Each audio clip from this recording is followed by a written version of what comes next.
Hey YouTube, today I'm going to be talking about my playthrough of Ridge Racer 6. So I actually played Ridge Racer 7 before I played the 6th installment, and kind of how I mentioned in my Ridge Racer 7 video, uh, Ridge Racer 6 and Ridge Racer 7 are kind of just two sides of the same coin. They're very similar games, and but they actually have some subtle differences, so I'm actually glad I played this game and I still enjoyed it. I mean, it still has the same core gameplay of Ridge Racer 7. The driving is very fun. I'm hopefully going to try to be a little more concise in this video so I don't end up talking for like almost 2 hours like I did on the Ridge Racer 7 video, but there's a chance that might happen anyway just because I do plan to have a little section where I talk about each of the 10 special vehicles. So I will quickly go over the positives. They're pretty much the same as Ridge Racer 7. The driving is really nice. Graphically, the game is pretty nice as well. I mean, considering how old it is. Um, the tracks are the same as Ridge Racer 7. Realistically, Ridge Racer 6 actually has less of a track count than 7.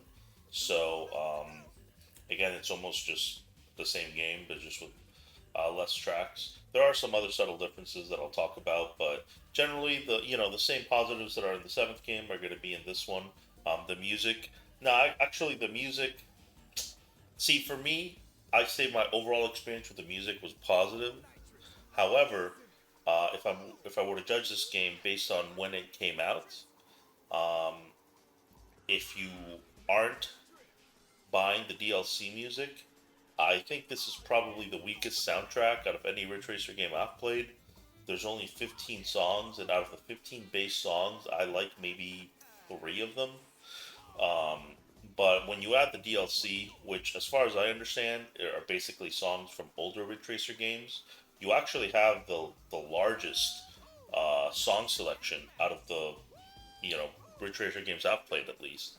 You have about, I want to say, if you count the base game songs, the DLC songs, you have like about 50 songs. So this helped me a lot to get in getting through the single player campaign, as I basically would just go through every song and try to find ones that I liked. So it's hard for me to judge the music because on one hand, like 40 something of those songs are DLC, which is ridiculous.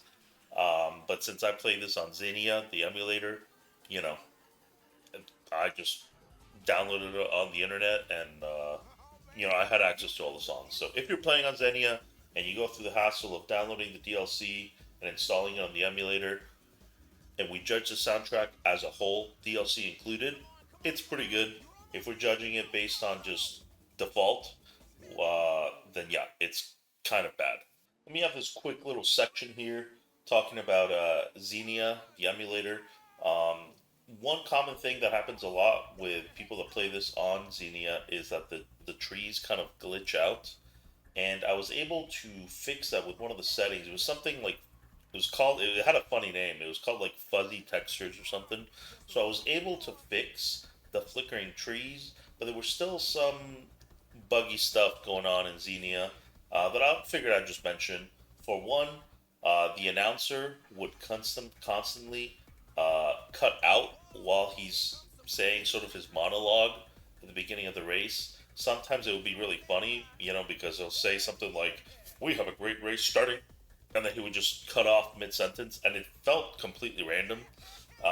So, it is kind of a bug. I mean, I didn't really care too much, and again, sometimes it would be pretty funny.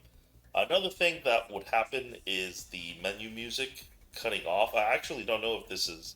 I'm assuming this is a bug with the emulator because I highly doubt that the actual game would just have the menu music just abruptly cut out. The biggest thing with the Xenia emulator was the corrupted save thing. So if somehow someone happens to find this video and watch it, basically you can just be playing this game, and I'm not even sure if this is just tied to this game or Xenia in general, because this is the first time I have ever used Xenia. But essentially, I was playing the game and I got a message that my save was corrupted, and I could barely find anything. I think I found someone mentioning the file name and to rename it. And I almost like didn't even play the game, right? Because I had played for, I want to say, multiple hours, and we're talking early game races. These can be a little boring. And I wasn't about to restart the friggin' game. Until I found that one person mentioning about renaming the file name, and I believe that is what's causing the file to be corrupted. It is the automatic name that Xenia assigns to the save file. It'll have all these special characters, so basically, I would go into the actual save file and just change any special character to just the number one, and then the save worked. So thankfully, my save wasn't actually corrupted. It's just Xenia must have picked some random special character that made it not recognize the save. So I figured I'd mention that. One final thing to mention, and again, I'm assuming this is Xenia. Surely the regular game doesn't work like this, but picking the the right song, like picking the song that you want, isn't actually consistent. There were many times where I would pick the song that I want to play, and what would actually play is track number one of disc one of like the bass soundtrack. And it's kind of sad because I kind of grew to hate this song because I would pick the song that I want, and the race would start, and then this song, and track number one would start playing. um, so that became really annoying. I didn't really edit much of the playthrough, so sometimes you'd see me, if you just happen to watch part of the playthrough, that I would start the race, and then the moment the race would start, I would hear that song, pause, go back to the menu, pick the car again, pick the song to hopefully get the song that I actually selected. One thing that I found interesting is that when you pause the game in Ridge Racer 6, it actually lets you change the song mid race, which I thought was amazing. But the DLC songs are not included, so this only applies to the base soundtrack, which sucks. If the DLC songs were included, this would be like the most amazing feature ever. I can just pause the game, pick the song I want, and that'll be the end of it. But I think that's about all of the Xenia weird bugs that I encountered, so I figured I just wanted to mention them. Another positive I want to talk about is the announcer. This is one of the fields where Ridge Racer 6, in my opinion, actually outdoes Ridge Racer 7. For one thing, late enough in the game, you unlock Heihachi from Tekken as an announcer, and he speaks in Japanese, which is really cool. Uh, but the base announcer, which sounds like exactly the same guy as the announcer in the PSP games, like, is absolutely hilarious. Um, and like I mentioned in the Ridge Racer 7 video, I think I mentioned it at least, but if not, I'll mention it here. I liked the lady announcer in Ridge Racer 7. I had no problems with her. She had a lot of lines that I liked. But this dude in Ridge Racer 6, man, he gets so hyped and excited that I can't not like him. And you can kind of tell that Ultimate Charge's mechanic debuted in this game because the announcer has multiple lines that he says whenever you use Ultimate Charge, and he has one where he, basically like Joker laughs at the enemy. He laughs like a maniac, and that is seriously like my favorite line. I'll play it in the video. It can't be that hard to find because he says it like every race if you do any type of ultimate charging. Hey, it's the ultimate charge! But yeah, even though this game is actually kind of long, I never got tired of the announcer. I think he's hilarious, and definitely the best announcer that out of any Ridge Racer game that I've played.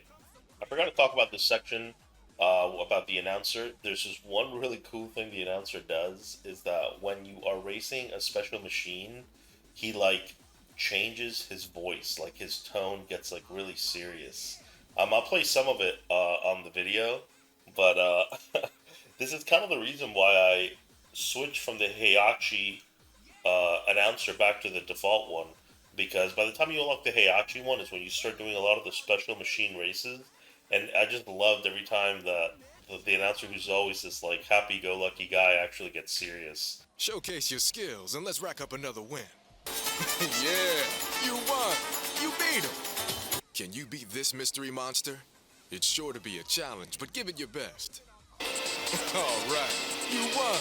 You beat him. So now that I've talked about the positives, I want to talk about some of the differences between Ridge Racer 6 and Ridge Racer 7 because I find this topic to be pretty interesting.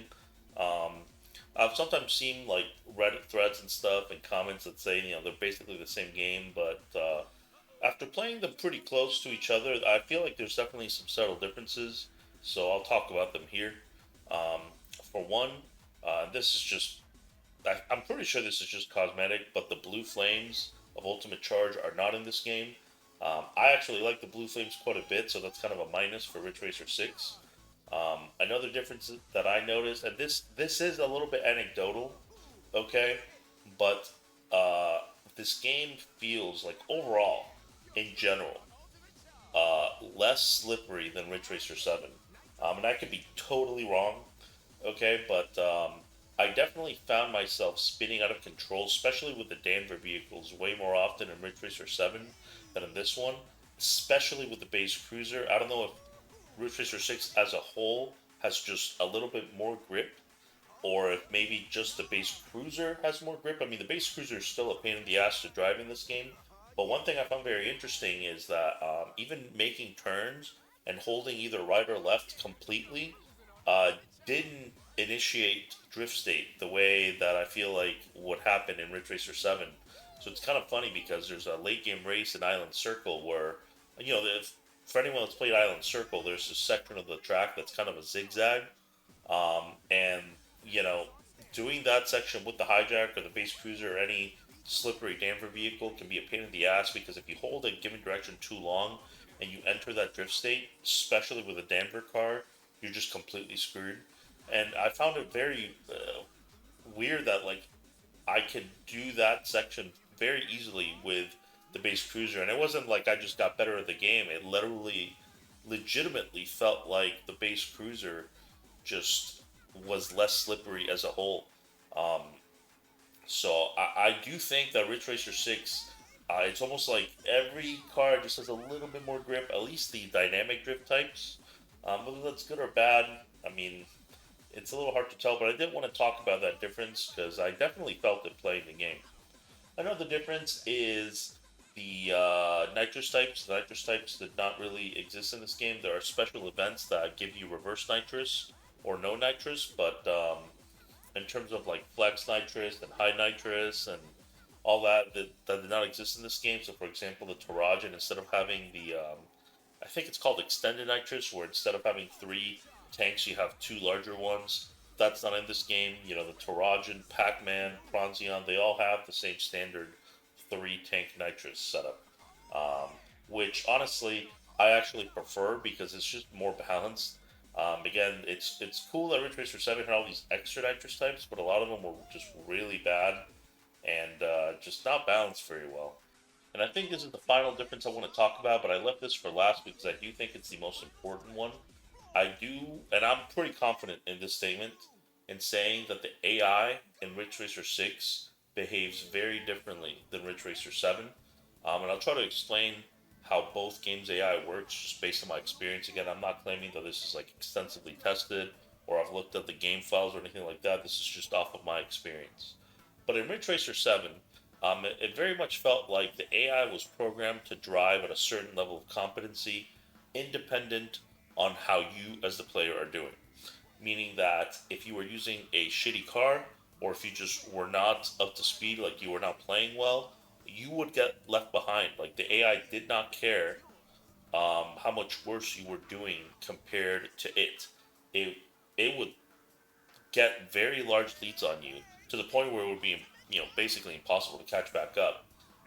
So uh, whereas in Ridge Racer 6, the AI is very much dependent on where you are relative to it.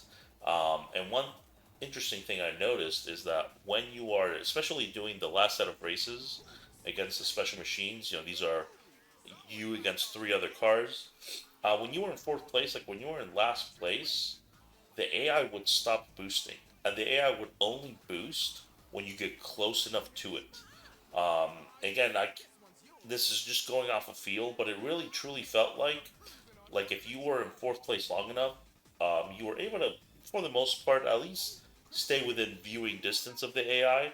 And like I said, the moment you kind of entered their personal space, they would immediately boost. Um, and one interesting thing about Ridge Racer 6 is that I was able to clear all five of the final route races with all 10 special machines.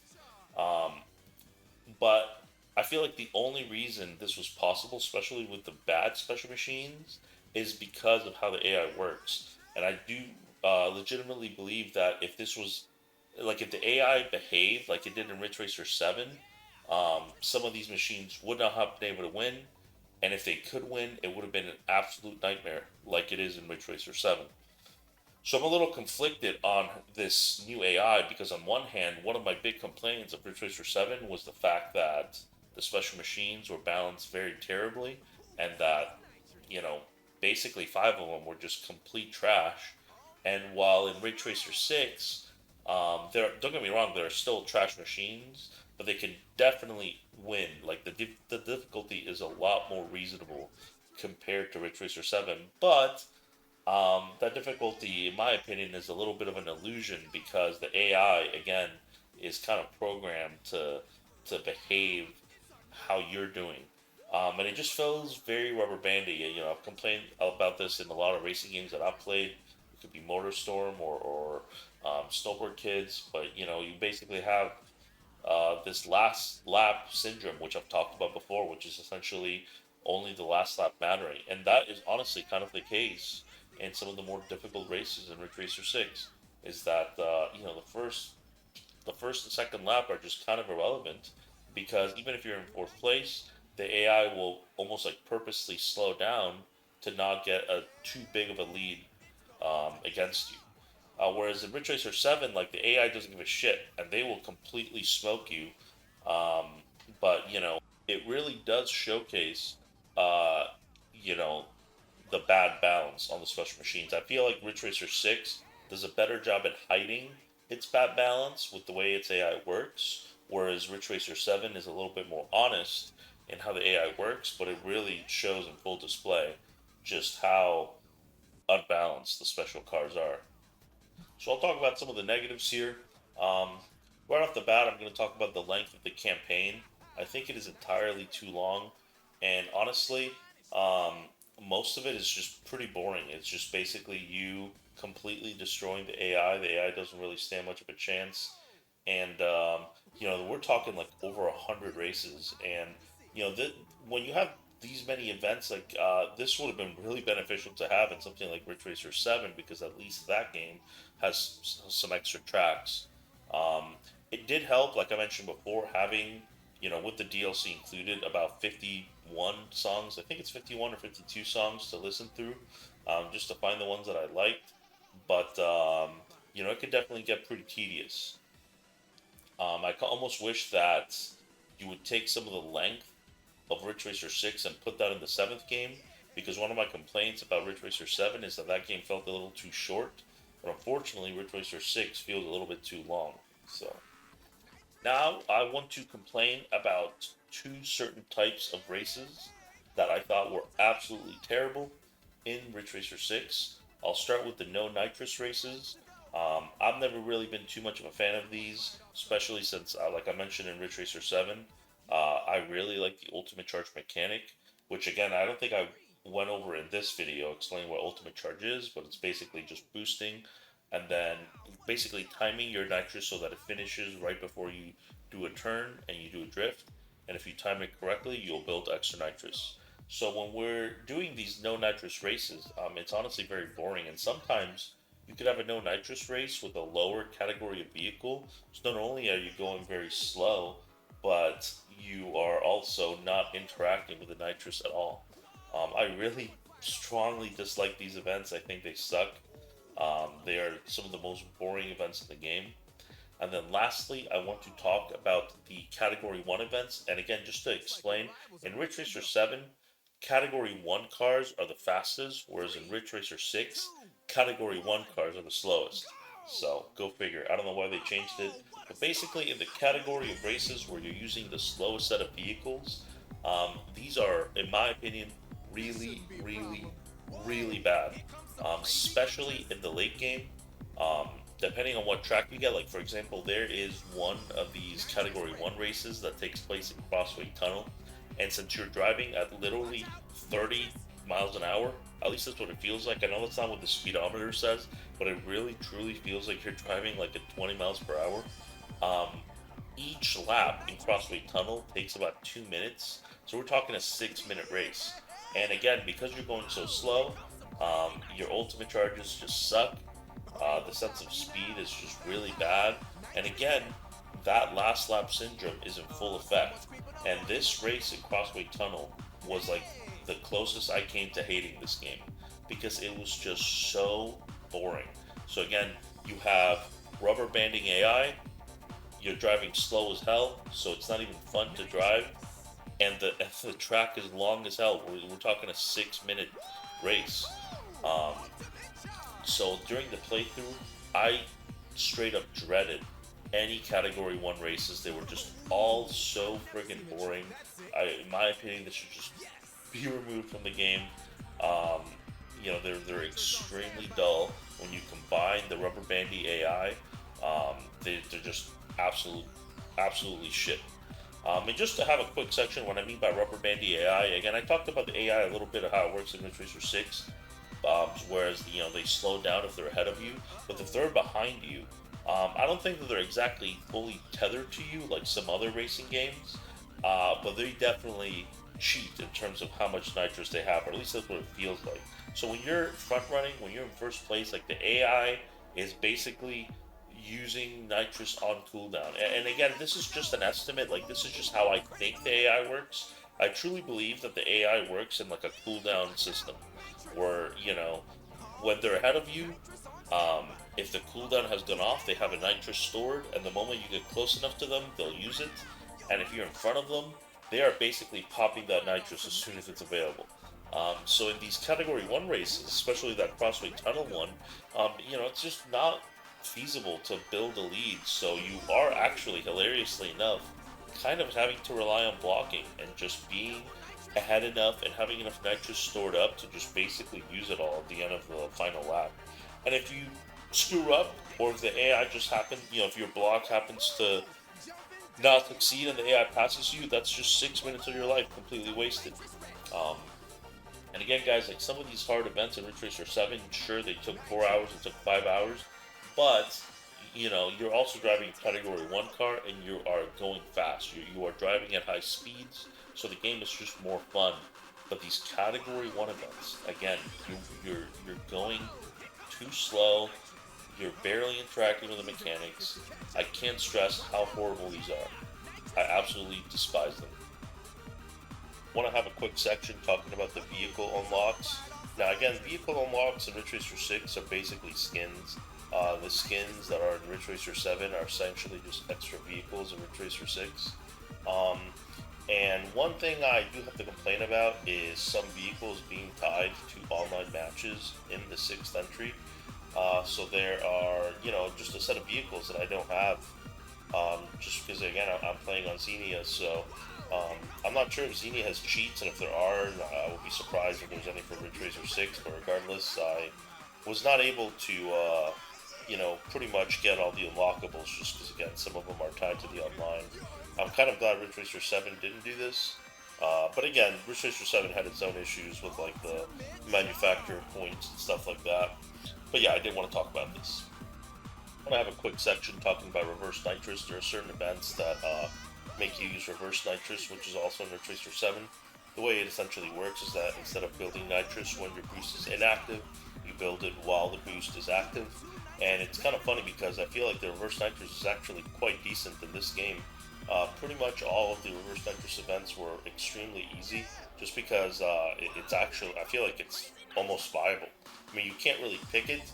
There's just events that force you to use it, and it's kind of funny. I feel like the devs probably saw the fact that reverse nitrous was kind of good, and they just gutted the hell out of it for Ridge Racer 7. Because I do think in Ridge Racer 7, the reverse nitrous is actually terrible, but it's actually playable in Ridge Racer 6. I want to have a quick section talking about the hijack. Again, like I mentioned in Ridge Racer 7, the Danver hijack is probably my favorite car in the game, and I used it quite a bit on this playthrough. Again, I don't really think the hijack is that great. More than anything, it usually makes things more difficult. But I did use it any chance I had the opportunity to. And just a quick disclaimer: when I first basically booted up the game, I basically installed all the DLC, and in doing that, I basically started the game with every car unlocked, since each DLC car, you know, unlocks when you install it. So the moment I booted up the game, I really could have picked any car that's available for that given vehicle class. I wanted to basically avoid picking a car that I otherwise wouldn't have access to, but some of these early races are just such a cakewalk that, frankly, it wouldn't have mattered too much. So eventually, when I started getting a little bored, I kind of relented and just picked the hijack, like even the DLC unlock one, and just used it as much as possible. But the main reason I wanted to talk about the hijack is because it retains its classic PSP engine sound. To go! All right! That was one of my complaints in Ridge Racer 7, is that the hijack just doesn't sound like the hijack. And I'm very happy to say that Ridge Racer 6 has the actual cool engine sound, which made me like the hijack in the first place back in the PSP game. So I did want to give credits to the game for that, to actually having the old engine sound. But the thing that sucks is that I'm assuming the classic hijack skin, and when I say classic hijack skin, I mean what the hijack looks like on the PSP game. I didn't unlock it, so it's either not in the game or it's tied to Xbox Live, like it's tied to online. And I have a feeling that it's tied to online, which really, really sucks. Especially, I feel like such an iconic skin. I would have used that skin throughout a lot of my races, but it is what it is. I think I've talked about just about everything I wanted to talk about, with the exception of the part of the video where I talk about all the vehicles. Kind of how I mentioned before, I was able to clear the last, I think it's called the final route, or the last route, which is basically just the last 5 set of races with all 10 special machines. So just like in Ridge Racer 7, I'll be making a tier list of my opinions of each machine. And surprisingly, even though the machines are fairly similar, and there's not going to be like a crazy change, there is definitely a change in terms of how these machines perform in Ridge Racer 6. Which is directly tied to how the AI behaves in this game as well. I do fully believe that if the AI in Ridge Racer 6 behaved like in the 7th game, the tier list will look a lot more similar, if not the same, as it is in Ridge Racer 7. But in this alternate AI pattern behavior, I think it actually makes the game a little bit easier. It's kind of a shame because it makes it more annoying, but I do think it makes it easier, since again, you can't really be left behind to the same degree that you could in Ridge Racer 7. Like in Ridge Racer 6, the AI kind of cuts you slack by holding off on using nitrous when they're in front of you. Before I start talking about the vehicles, I want to talk about the tracks, because some vehicles, especially the bad ones, really, really struggle on certain tracks. So I almost want to make like a track tier list, in a sense, for the final route, which is 5 races. I'll just talk about each track shortly, and just give my brief opinion on each one within the context of Ridge Racer 6's final route. So the first track is usually one of the hardest, if not the hardest every time, which is Island Circle. I think Island Circle, for me at least, is one of the most difficult tracks in the game, even more difficult than Highland Cliffs. And I think that a lot of cars, for me at least, struggled on this track. Like even good cars, like the base cruiser, for example. The base cruiser, winning with the base cruiser on Island Circle in the final route was a colossal pain, and it made it even worse because I already suffered through Island Circle with another Danver vehicle in Ridge Racer 7 with the hijack complete. So getting stuck on Island Circle again in this game was an absolute nightmare. One of the bigger problems with Island Circle is the fact that passing the AI is very difficult, because the track is honestly kind of narrow, and there's also a ton of turns. So when you have the 3 AI cars in front of you, it just a lot of the times you end up just slamming into them, and then just losing all of your speed. And it's kind of interesting because going back to the base cruiser, I ended up winning this race by literally staying in first the entire race. It just felt like if the AI ever passed me, having to pass them back was just infuriating. Then you have other vehicles who just really struggle. Like the Pronzione is like the biggest example of a vehicle that really truly gets countered by certain tracks, and Island Circle is one of them. There is a turn towards the end of the track, right before the zigzag, where the Pronzione seriously, it just feels like cannot do that turn without hitting the wall. And the moment you touch that wall, you lose a bunch of speed. And again, you're almost at the end of the track, so you almost have to make up for that and try to either stay in first or pass the AI. So Island Circle with the Pronzione was also horrible. Same thing with Pac-Man, although Pac-Man sucks for different reasons. Pac-Man just sucks in general. But I think that those three were probably the biggest problems. I think Monstrous also was a problem in this track. Again, same sort of reason, is that passing the other vehicles is just a nightmare. And the Monstrous is a big car, so it's even more annoying. So generally, I would definitely put Island Circle in the S tier in terms of difficulty for this 5 set of races. Um, then I'll talk about Highland Cliffs, which is the second track. I actually would put Highland Cliffs at around A tier. Even though Highland Cliffs is a technical track, I think that there's a lot more room for error than an Island Circle. For one thing, there's a huge stretch of the track that is kind of a straightaway, and you can still in this game build a pretty reasonable amount of nitrous by just simply, when your nitrous ends, initiating drift state and getting a decent ultimate charge. So honestly, Highland Cliffs, I didn't really struggle too much, even to the point where uh, shitty cars like the Pronzione didn't really struggle too much on Highland Cliffs. Of course, Pac-Man struggled here. I mean, Pac-Man pretty much struggled in every single track except one. So, but generally, for most cars, Highland Cliffs went pretty smooth. It's possible that I just have extra practice on this track because of Opus 5 and Ridge Racer 7. But alas, again, this is just sort of my own personal tier list, and I just did not struggle in Highland Cliffs that much compared to Island Circle. Then we go to the third track, which is Rave City Riverfront.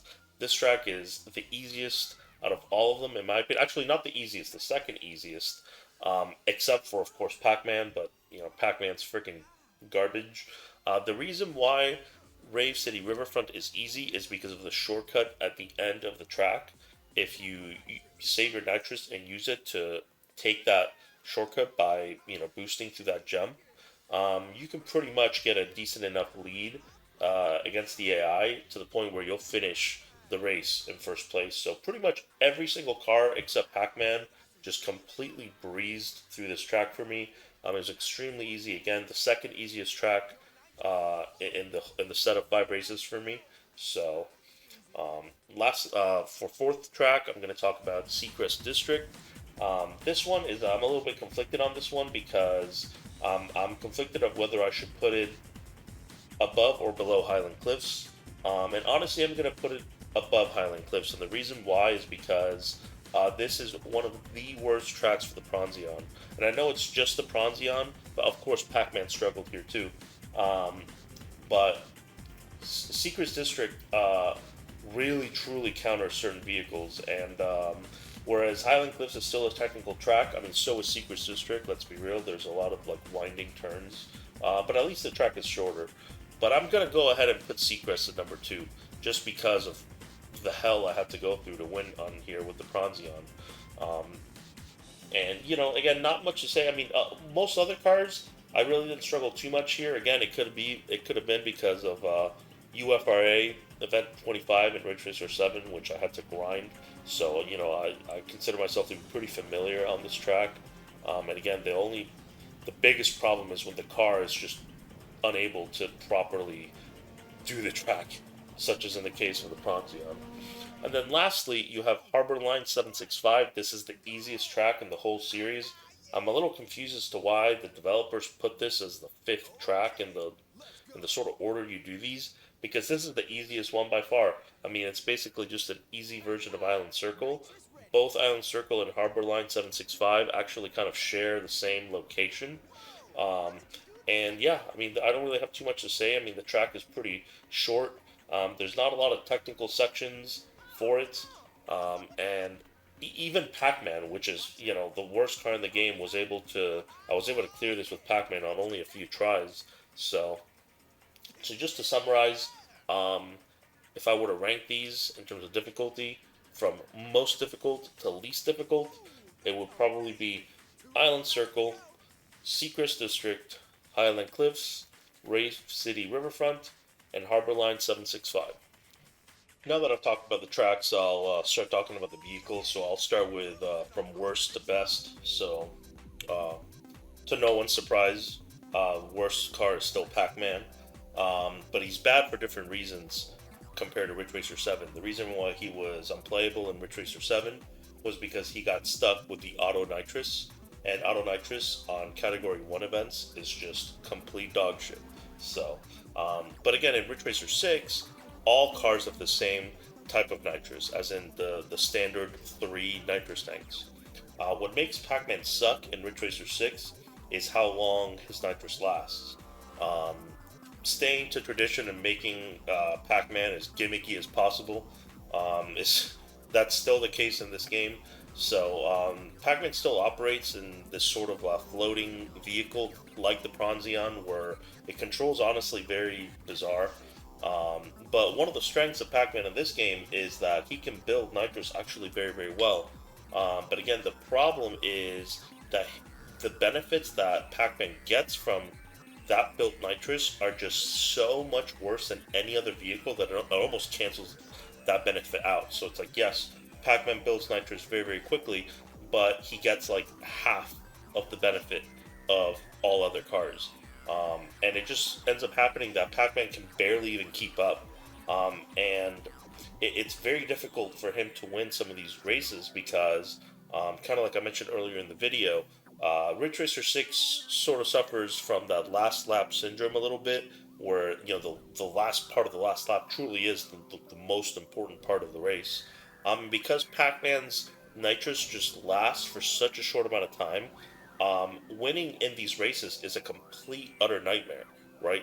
Because again, kind of how I've talked about before, the AI will reactively boost when you get near it. So even if you're approaching the last part of the last lap, even if you're 3 full tanks of nitrous, if the AI has been in front of you the whole time and they've had their own nitrous sort of stored up, you are not going to pass them, because Pac-Man's level 3 is almost like not even a level 2 for any other vehicle in the game. And his level 2 is kind of similar to every other car's level 1.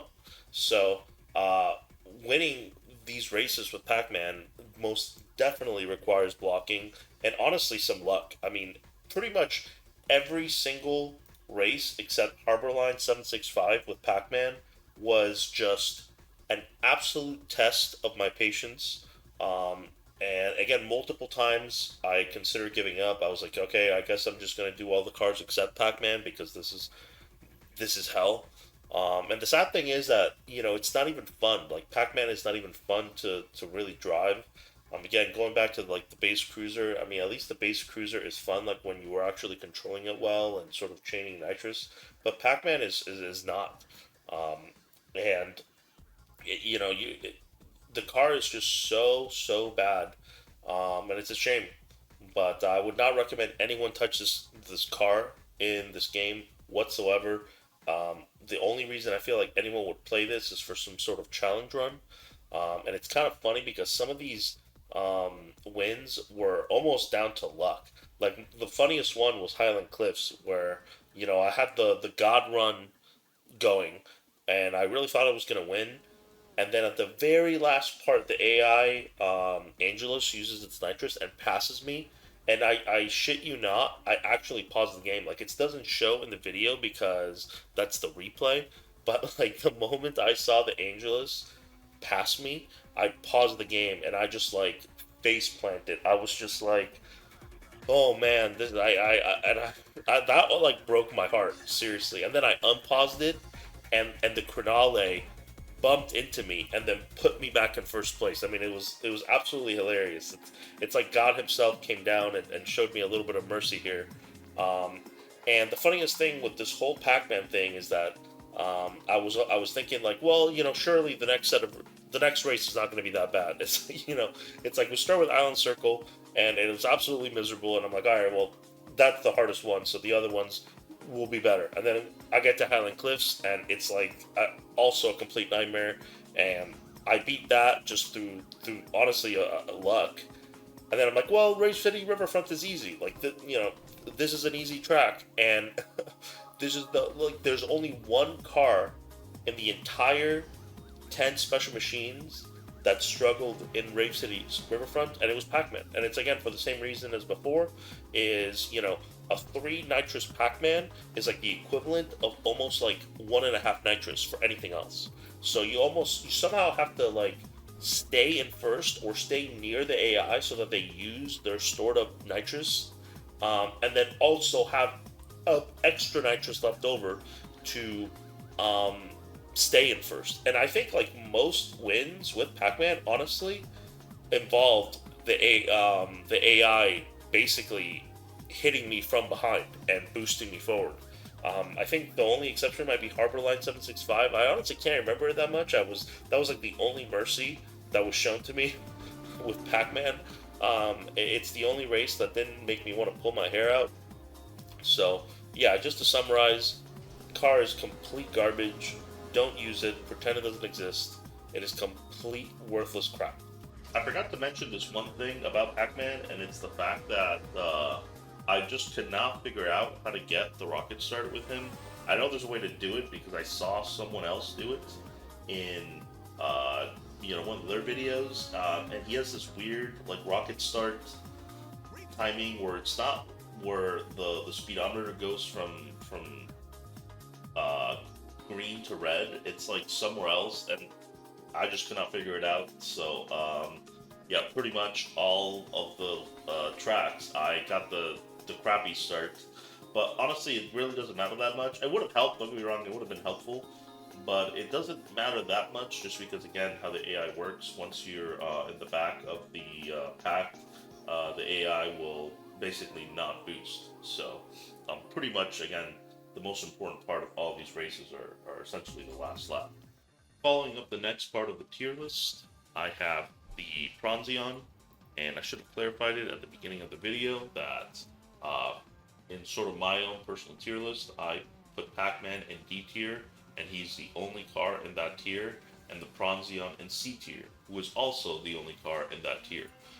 The biggest reason why the Pronzione, in my opinion, is not good is because it really struggles to do sharp turns to the point where um, it will hit the wall, and it really doesn't matter how early you start it. It just feels like certain turns just completely destroy this machine. One of those is one of the final turns in Harborline 765, and again, kind of how I talked about earlier, the last part of the last lap is basically the most important part of the race. And when the Pronzione is sort of clipping that wall and losing a bunch of speed, of course, it's going to have a hell of a time in that track. The other track where the Pronzione just does absolutely terrible is Seacrest District. There's that sort of winding technical section in the middle of the track that the Pronzione really, really, really struggles in.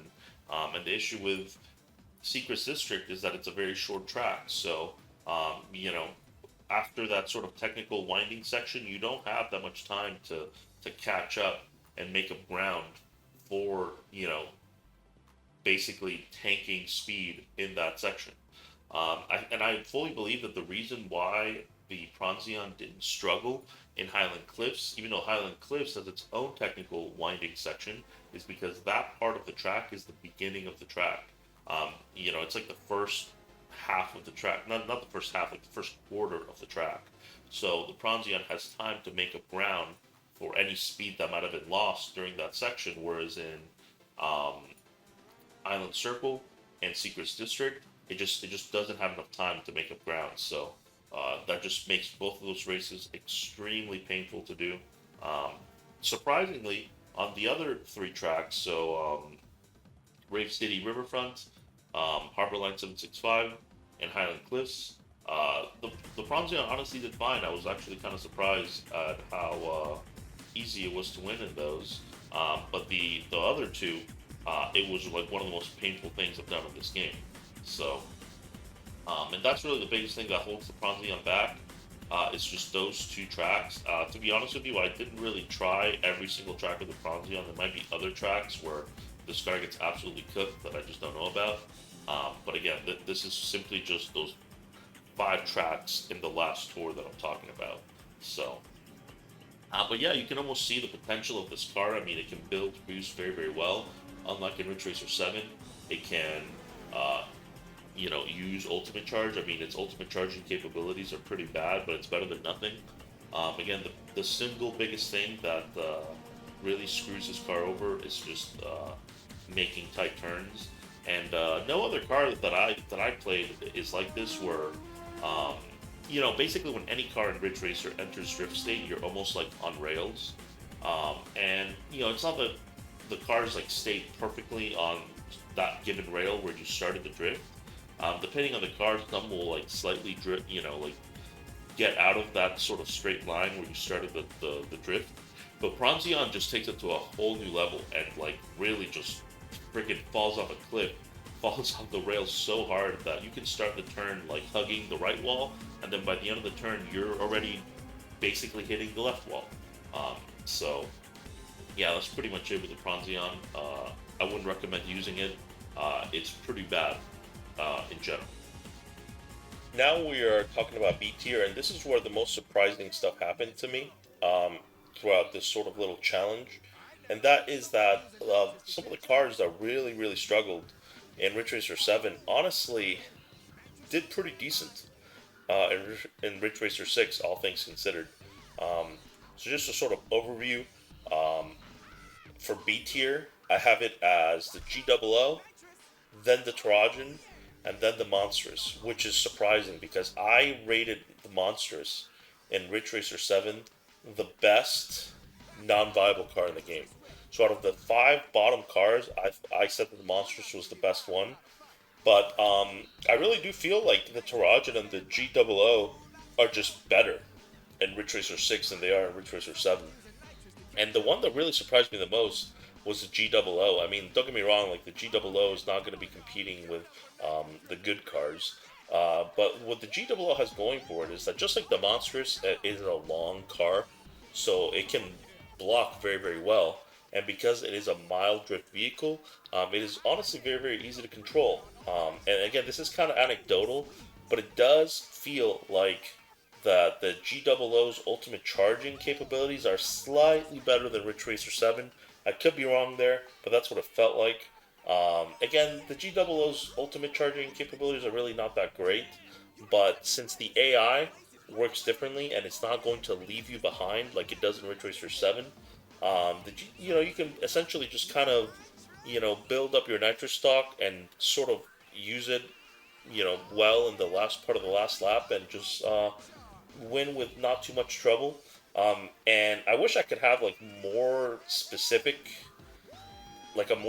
story in terms of doing this challenge with the GOO. But the only thing I remember is it going fairly smoothly.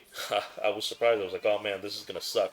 Like going in, I just thought like this is gonna be absolute nightmare, and like pretty much all 5 of the tracks like went pretty well. I mean, like some of them like Highland Cliffs, I think, and most likely Island Circle, like took a couple of attempts, but it wasn't to the level that after beating it, I was like, yeah, this was like an absolutely horrible experience. So I actually put the GOO as the top car in B tier, just because of the fact that it's good at blocking because it is a long car.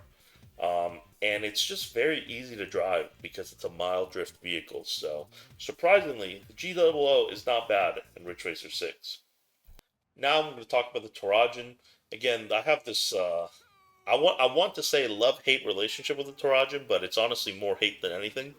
I do think that the Terrajin is a really cool-looking car. I like how wacky it is. But despite all of my attempts to win some races in Ridge Racer 7 with the Terrajin and being unsuccessful, I kind of grew to hate it. And the Terrajin, um, in both Ridge Racer 6 and Ridge Racer 7, controls very weirdly. Like, it's not necessarily a car that is too fun to drive, in my opinion. Um, but I almost want to like it because it looks so cool. Like, the card is it just looked cool.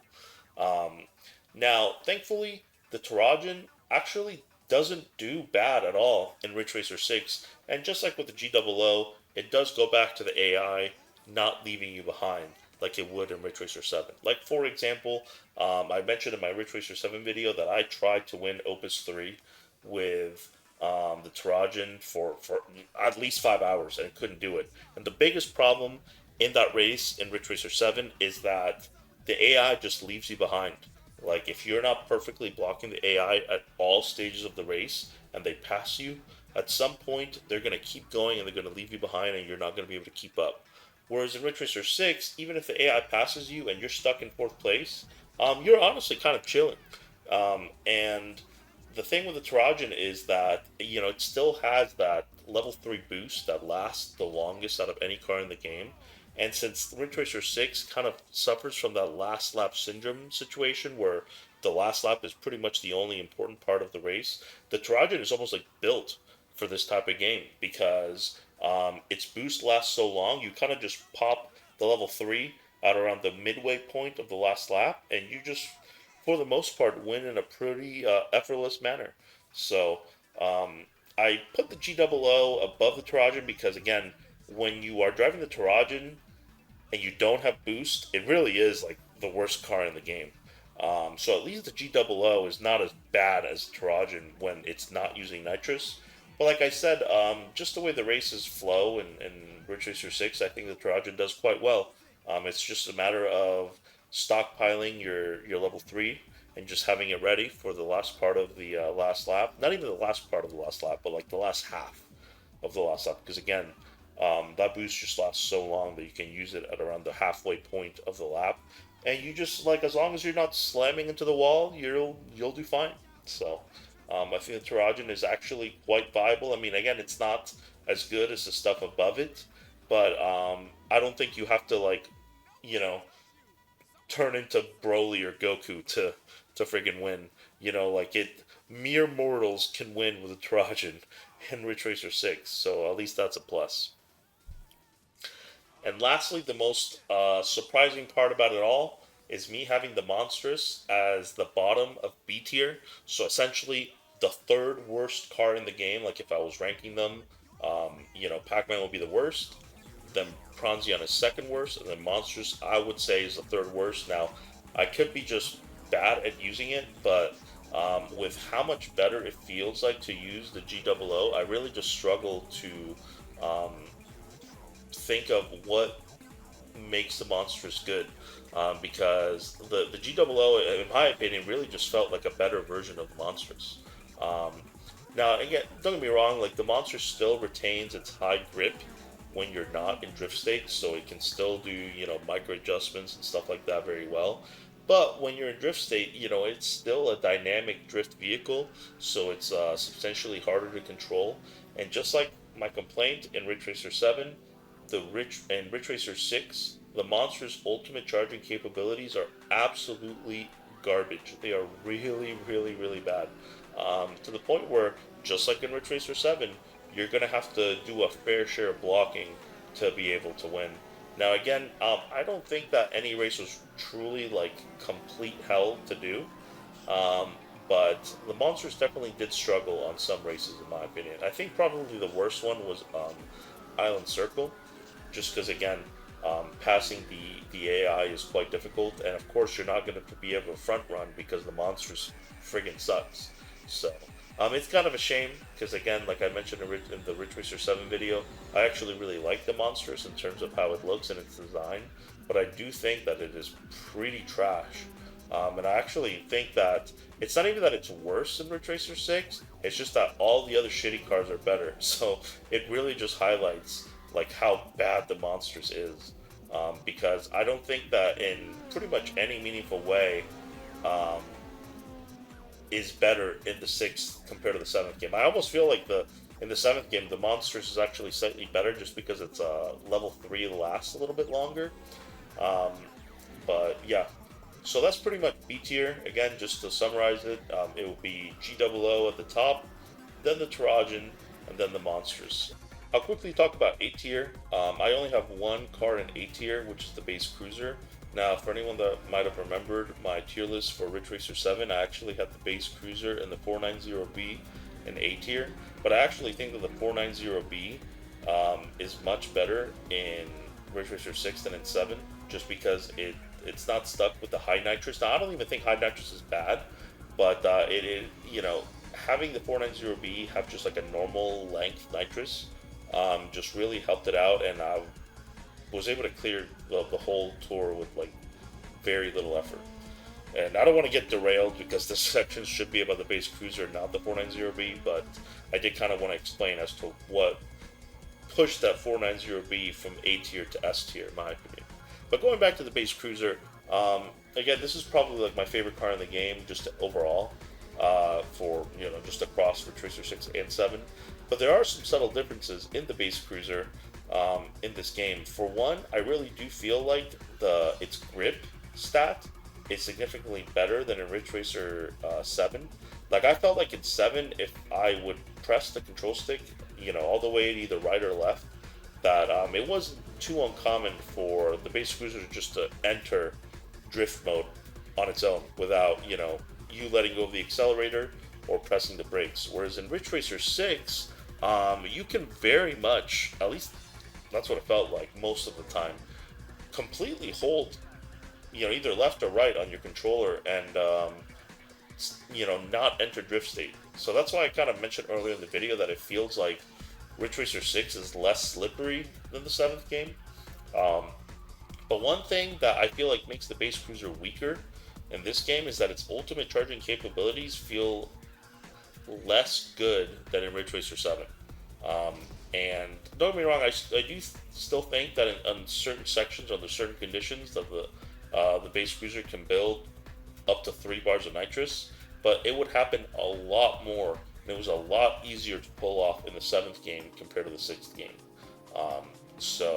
The base cruiser almost feels like, it's hard to describe, it's almost like the in-between of the Ridge Racer 7 base cruiser and like the hijack. It's like but I do think that there is a distinction between this car in the 6th and the 7th game. Now, overall, I still think the car is pretty good. I mean, the main thing that holds it back is just how hard it is to control. I pretty much only struggled on one track, which was Island Circle.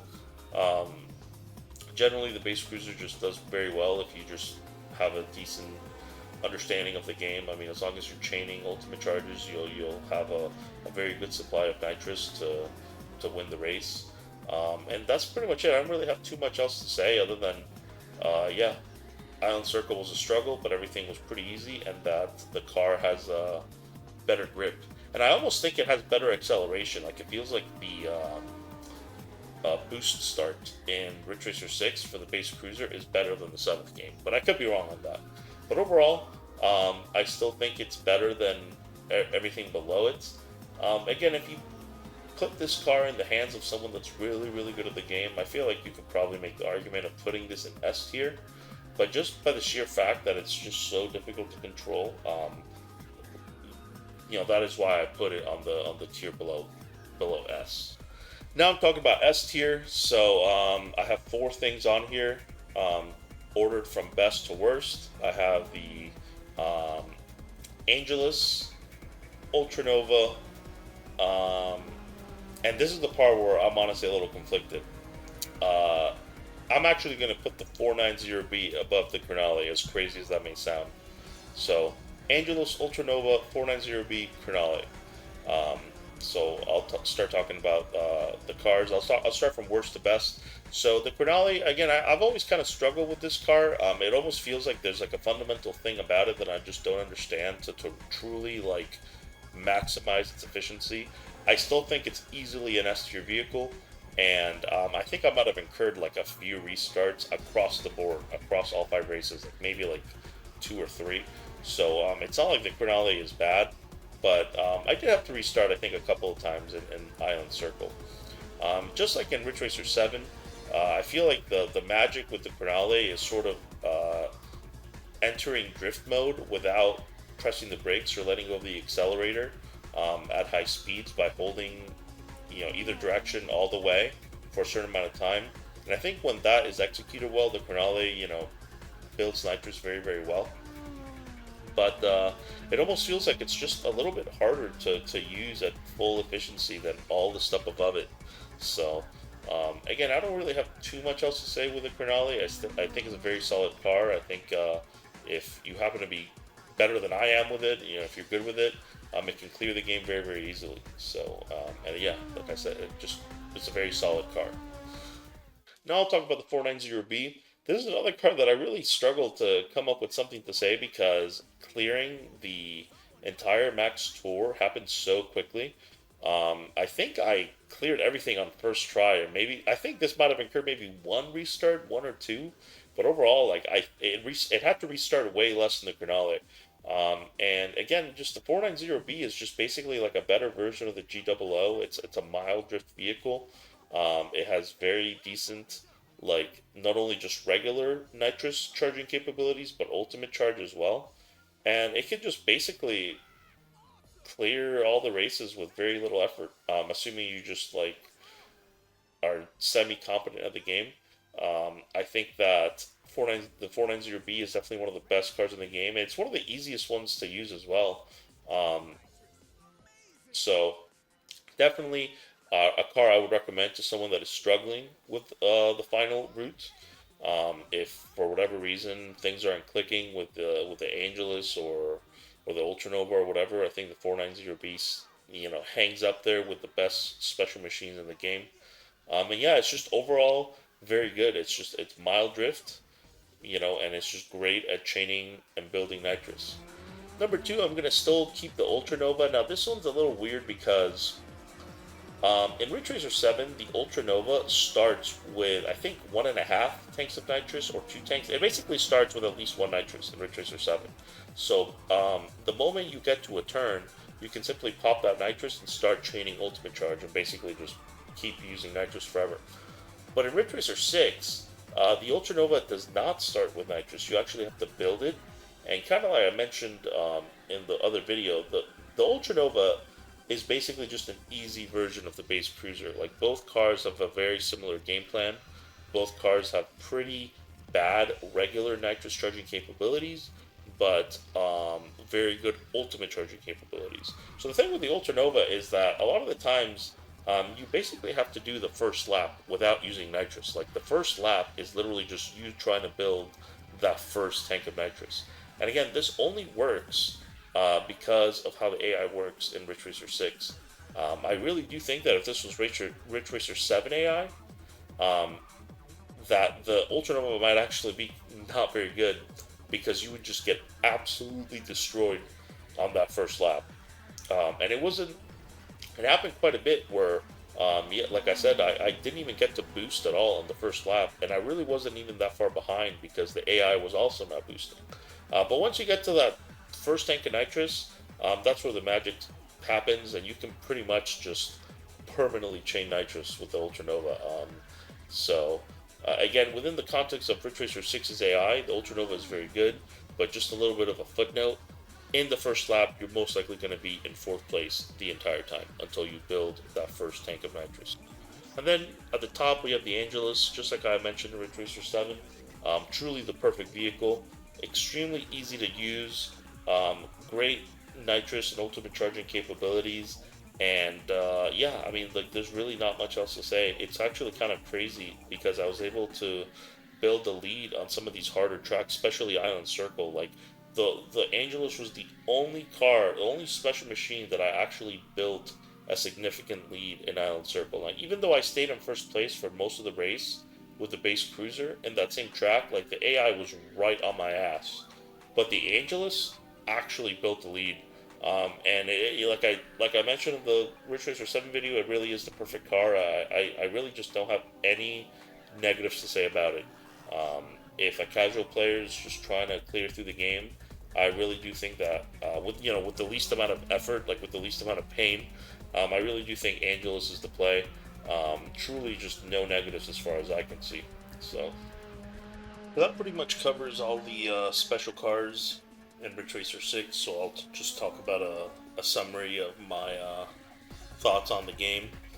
Kind of like I mentioned earlier, I mean, I like the game. It is very much just a different version of Ridge Racer 7. Since I really like Ridge Racer, I didn't mind playing it. But if someone was kind of just whatever about the series, I think playing both would be pretty repetitive. I do think Ridge Racer 7 is a superior game in terms of mechanics. But there are surprisingly certain things that Ridge Racer 6 does better as well. Um, I do think that when we look at the music as a whole, DLC included, Ridge Racer 6 has got a pretty good package. But in terms of the base soundtrack, Ridge Racer 7 is better. Um, and yeah, I mean, that's pretty much it. There's not much else to say. I did, mention that I do prefer the 7th game. But I'm very happy that I got to play through the 6th game, and yeah, I mean, I almost want to give Ridge Racer 6 points for the special machines being better, and to be honest, they are better just because they weren't slapped with these just underpowered nitrous types like they were in 7. But I do really think that I prefer the AI in the 7th game. Even though the Ridge Racer 6 AI makes it possible for the bad cars to win, it definitely makes the races a little bit more boring, knowing that you really don't have to try your best the entire race. Since, once again, if you're in 4th place, as long as the enemy cars are, as long as you can see them, they're not going to leave you behind, and like they will in Ridge Racer 7. So I do think that Ridge Racer 7 is more engaging because you do have to play well throughout the entire race. So. But yeah, that's pretty much it. I do recommend the game. I mean, if you're a Ridge Racer fan and you can get it working on Xenia, by all means, I think you should try it. The game is kind of long in the sense that there are a lot of events. Unfortunately, a lot of them are kind of boring. If I had to recommend someone, if they're going to play this, is to definitely get the DLC music and get that installed. It's a little bit tedious, but it is definitely worth it. Otherwise, you should probably be better off listening to your own music, since the bass soundtrack is really not that good. And shout out to the announcer, the Ridge Racer 6 announcer, man. He's absolutely hilarious. And yeah, that's pretty much it. I mean, if I'll do my rating. If I had to give this game a rating, I think it would be... I'm going to say like an 8, maybe a 7 or an 8. I honestly do think that for me, for my personal enjoyment, Ridge Racer 7 is a 10. I really do love Ridge Racer 7. And I do think the 6th game is slightly worse. So, but giving it a 9 just feels a little bit weird. Just because I really, as much as I like Ridge Racer, I don't think this game is really a 9. So I think an 8 for me is a decent spot. And honestly, 8 is pretty good. With a 5 being average. I honestly think with someone that is a little bit more unbiased, the game will get a lower score, maybe a 7 or I think a 7. I think a 6 is a little harsh. But anyway, regardless, yeah, it was a fun game. I'm glad I played it. I'm glad every special machine was able to win. That made me very happy, and yeah, that's pretty much it.